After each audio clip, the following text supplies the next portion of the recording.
What up, what up? Big Herc916. Positivity and motivation, man. And I like to keep you laced up. I'm going to put you up on some real game right here. I'm going to tell you how they create an illusional threat to take away our freedom. And although the threat can be considered somewhat real to a degree, there are elements of the threat that seem falsified or man-made to some degree or hyped up. And these elements of the threat aren't usually discovered until maybe years later, where you realize that this is something that was orchestrated. They do it in prison all the time, man.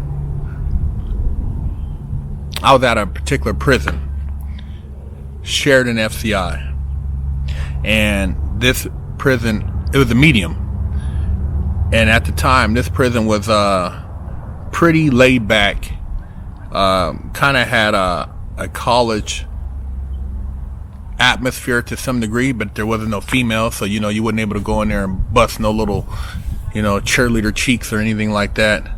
But it was, people were doing some pretty positive things, man. They had a very extensive law library. They had music program. They would have concerts on the weekend. They would have different competitions. Had weights, movie programs. There was a lot of resources there, which allowed people to keep themselves busy rather than focus on violence. And it seemed like a place where you could really get your mind straight, if you want to rehabilitate yourself, because rehabilitation is all about whatever the inmate decides to do. So they brought in this particular warden. They used to call him Charlie D. Came from, I want to say, Marion. One of the lockdown facilities that was, very, very strict, no rule, a lot of rules and very little freedoms. And when he came and seen Sheridan, he's like, oh shit, this place ain't got enough barbed wire. These guys are having way too much fun. The food here is too good. This is too much for guys who should be getting punished. But he couldn't just outright just take away the good food, and start giving us crap. And he couldn't just start putting up barbed wire. He had to justify it. So this is what this piece of work does, man. This piece of shit. Cold piece of shit too, man. Smile on your face. Cold piece of shit, man. Nothing about this individual, humanitarian wise, I could see helping anybody. It wasn't about helping anybody. What he does is, prison is full of different gangs, and certain gangs are, designated to have certain facilities, but they coexist with other particular gangs because of just, peace agreements and politics. Well, he did some moving around to shift the balance of power to create strife within the prison, which he knew was going to lead to eventually a riot or something kicking off. These dudes, they play in chess, man. They play in chess with human beings. So someone arrived in the prison, and after a while, it became an issue with another faction, and this led to eventually the inevitable, a riot. This riot led to a lot of people getting stabbed and just a bunch of people getting sent to the hole, locked up, just a bunch of drama at the institution. Hence, we have a lockdown. Come out after the lockdown, all the weights are gone, barbed wire everywhere, a lot of the different, the little activities gone, food turned to shit. No more regular eggs. No more, decent breakfasts. certain meals were eliminated. Yeah, man. He played chess and he won, but he wasn't done yet. His second move was to instill fear in all the inmates because, the lockdown, he showed his ass, but it wasn't enough. He had to let everybody know who was really in charge. So he created a rumor that somebody has smuggled a pistol onto the compound, and he locked it down again. He locked it down, but this time when he locked it down, and while they went from unit to unit doing a search for the weapon, and they had these guys, they were armed on the compound with loaded firearms, 9mm Glocks. I don't know what type of semi-automatic rifles they had. Tactical outfits on, ski mask on their face so you couldn't see them. And basically you were locked down, and then as they went unit to unit, they had you come out just your underwear, handcuffed to another inmate, and flip-flops. And they went cell to cell and destroyed your cell as bad as they could, just kicking, destroying stuff, taking stuff, whatever they could do. And this went on throughout the night. I remember we got removed from our cell. It was probably 3 or 4 in the morning. And this is what they did. They terrorized you, man. And he wanted to make sure that you knew that he could do this at will. And after they did all this craziness, going to your cell, ski mask on, while you're sitting there, they had the guns pointed at you.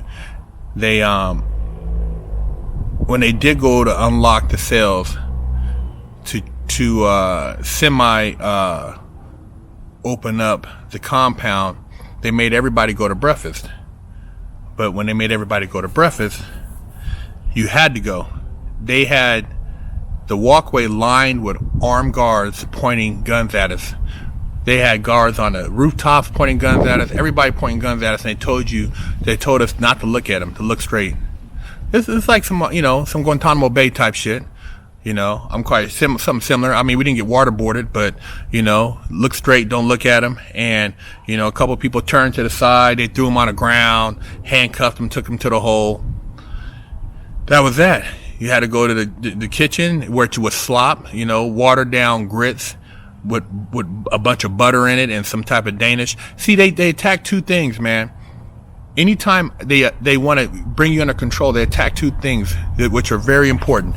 Your health, they took away the weights and and basically your ability to work out, and then the food, which is your nutrients, your diet.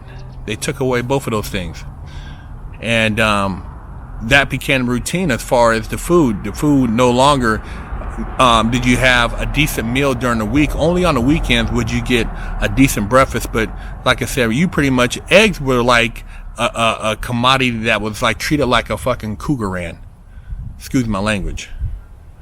But after that incident, they made everybody go back to the cell, and then when they opened up the compound all the way, there was nothing left, man. They would reprimand you if you try to work out with sandbags. We used to bring the pillowcases out and try to put sand in them and work out.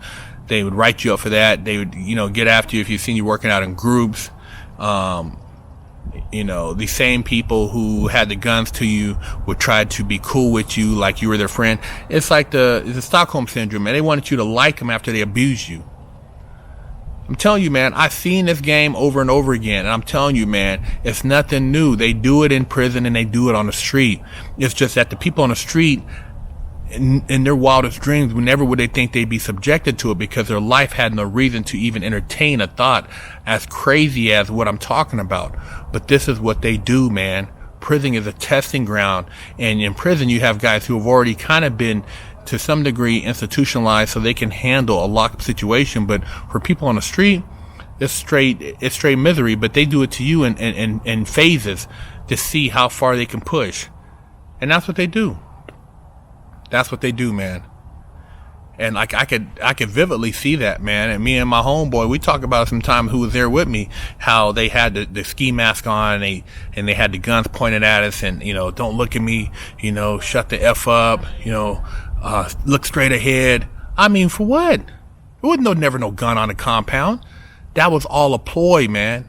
It's all a ploy for a bigger plan to basically turn that prison into a shithole. And that's what they did. It turned it into a shithole. Because you're not supposed to have any type of pleasure while you're locked up, and realistically, they don't want no prison reform. They want you to come out a goddamn animal. They want you to come out an animal and not be able to ever function normally. And if you can, you're so you're so to the left or right that you can never excel beyond a certain point. So what I share with you is above and beyond what they ever thought was possible. See, I'm not the norm, and I don't push the bullshit. So stay subscribed and stay support, man. Stay laced up, man. But I'm gonna keep giving you this game, and I want you to watch, man. Pay attention to what's going on around your society, what people talk about, what they say, how these dudes get down, the threats, how they bring in certain groups to incite riots, how they have certain people that create strife and then turn around and take something away. Every time they do something, they take something away. See what they take away. You got to pay attention, because they're gonna take away something every time. That's the game they play.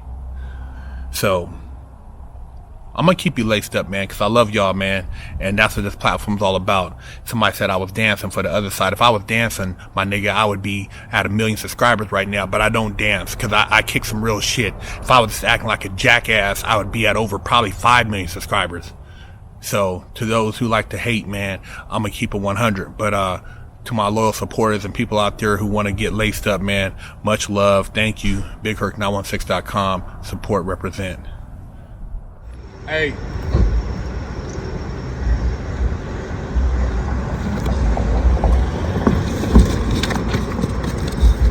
I got that work. Hey. See? While y'all in quarantine, I got that work. Split the coronavirus wig, man. Hey. Go to the link in the description and get your limited edition coronavirus wig splitter shirts. Big Herc916 getting down fresh out.